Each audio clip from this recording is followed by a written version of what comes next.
Bonjour à vous tous, j'espère que vous allez bien. Alors, dans cette vidéo, on va essayer en fait de continuer avec cette série Pandas avec donc les SERS. Donc, on a traité déjà le 10 sur la dernière vidéo, on va traiter le 11, le 12 et le 13. Le 14, donc, il aborde les data frames ainsi que les 5. On va les aborder lorsqu'on va entamer des vidéos sur les data frames. On va faire le 11, le 12 et le 13 pour cette vidéo. Donc, ils sont des exercices qui sont assez intéressants.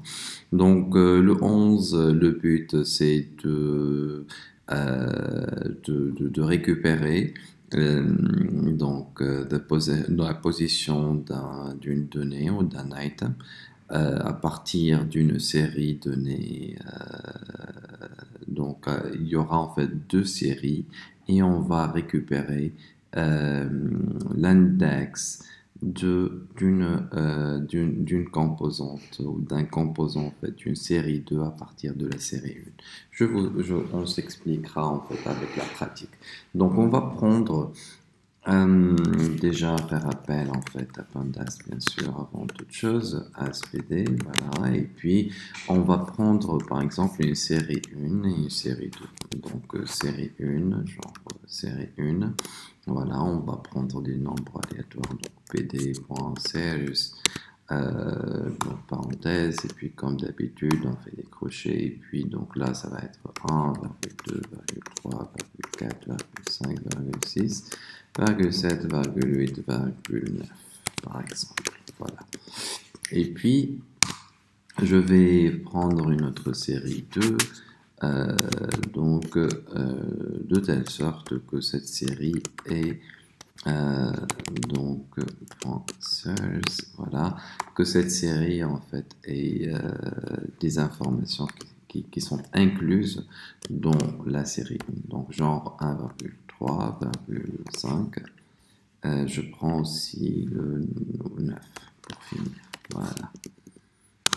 Ok, donc là j'ai trois informations. Donc déjà pour ce que je vais en fait essayer en fait de faire, c'est de pouvoir en fait, je sais pas pour quelle raison j'utilise. Donc là c'est juste une liste de plusieurs composantes. J'aimerais quand même pas utiliser une seule composante. Donc voilà, une liste de valeurs.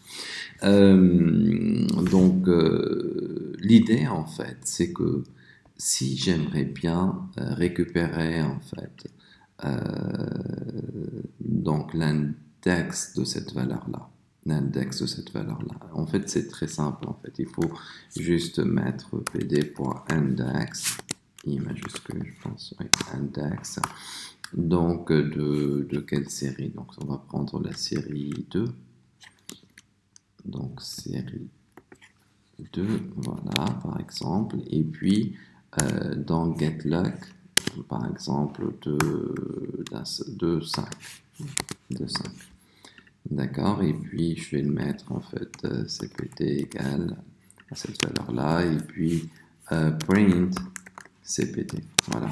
Donc là, ce qu'elle va m'afficher, donc le 0, 1 et 2.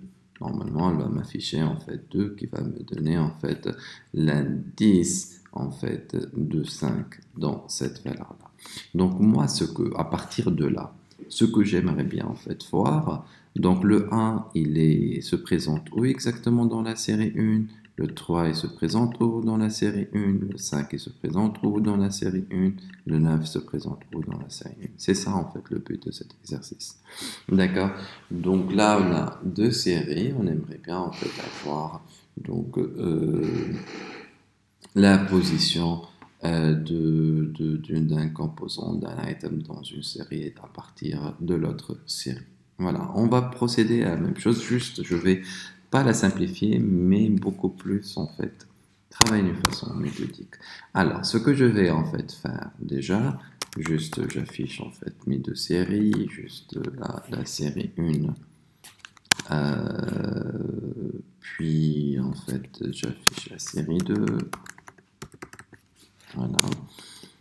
juste pour que le résultat soit clair devant nous, et puis en fait je vais récupérer les éléments. Donc là, pour ce faire, je peux utiliser résultat,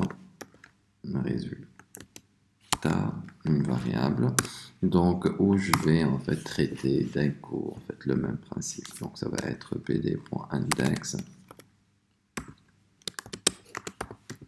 Voilà, pd.index de quelle série d'origine? En fait, c'est la série 1 qu'on va pouvoir en fait récupérer les éléments. Donc, getLac de la valeur d'un compteur donné qu'on va nommer for i in série 2, par exemple. Et puis, on met le i. Voilà. Donc là, si j'affiche en fait le résultat, ça va me donner en fait donc le 1 il est à la position 0, le 3 il est à la position 0, 1, 2 et ainsi de suite. D'accord? Donc là, ce que j'aurai en fait comme résultat, voilà. Le 1 il est à la position 0, le 3 il est à la position 2, le 5 il est à la position 0, 1, 2, 3, 4, donc il est à la position 4, et ainsi de suite. Et le 9, en fait, il est à dernier élément en fait, de notre série. Voilà, c'est ça en fait ma proposition par rapport à l'exercice donc 11. L'exercice 12, écrire un programme Python qui permet de convertir la première et la dernière lettre pour chaque mot en majuscule dans une série. Donc on a une série, ouais, c'est intéressant aussi, on a une série. Donc le but en fait c'est la maniabilité en fait des données. C'est ça en fait le but des séries quand je suis en train de traiter. Donc le but de récupérer par exemple une série genre, je vais mettre série 1 égale pd.sales et où je vais mettre en fait une genre please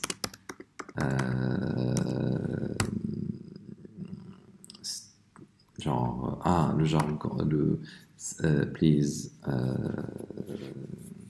stay at home. Voilà, donc please stay at home. En fait là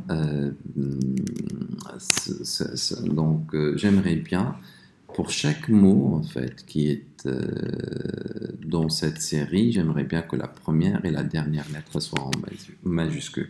Du coup, là, l'idée donc de pouvoir en fait accéder en fait à chaque mot et de faire accéder à chaque mot et d'accéder à chaque première lettre et dernière lettre de chaque mot et de le convertir en majuscule et de pouvoir faire en fait le mapping. C'est assez simple en fait, on l'a déjà fait auparavant mais pas au niveau en fait de la série. Donc là pour ce faire je peux utiliser en fait le mapping, voilà, map. Donc je fais appel à la fonction lambda où je vais définir en fait x de point x de 1, c'est-à-dire la première lettre. J'aimerais bien qu'elle soit en fait en upper, c'est-à-dire en majuscule, voilà. Et je vais prendre aussi la dernière lettre, genre x de point x donc de moins 1. Elle va être en fait en majuscule, donc upper, voilà. Et il ne faut pas oublier en fait entre les deux aussi, il faut que donc on garde les lettres entre 1 et moins 1, c'est-à-dire les mots en fait, plutôt les différentes lettres autres que la première et la dernière lettre. Voilà. Donc tout ça, donc ça va être en fait sales 1.map. Voilà, lambda, tout va bien, x de point x1. Donc là, ça va être x de 0, bien sûr, c'est pas x1. Donc c'est la première lettre.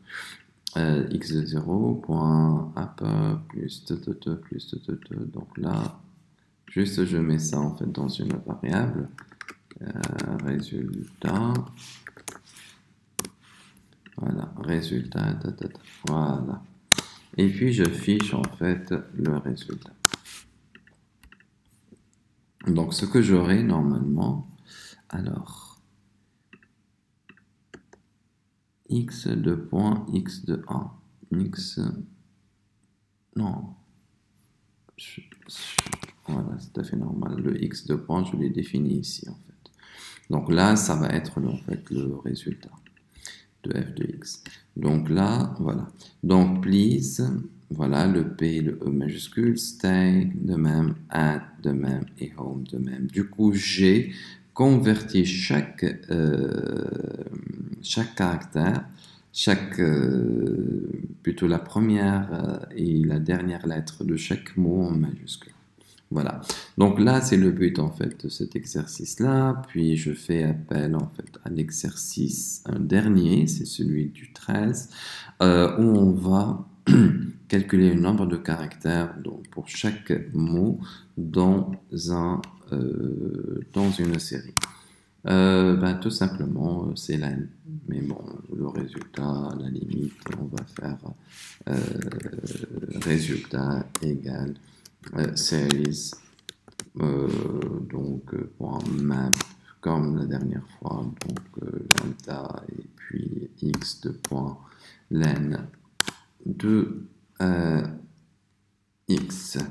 Voilà. Donc là, ce qu'elle va me donner, en fait, la longueur de chaque élément. Donc print, là, je fais appel à résultat. Et ce que j'aurai, normalement, en fait, pour le premier, en fait, c'est 6 caractères. Please, il est composé de 6 caractères. Stay de 4, add de 2 et home de 4. Voilà. Là, c'est la fin, en fait, de cette série. Donc, il me reste le 5 et le 14. Je ferai, quand je vais essayer, en fait, d'attaquer les data frames, normalement, dans les futures vidéos. Merci pour votre attention et à la prochaine.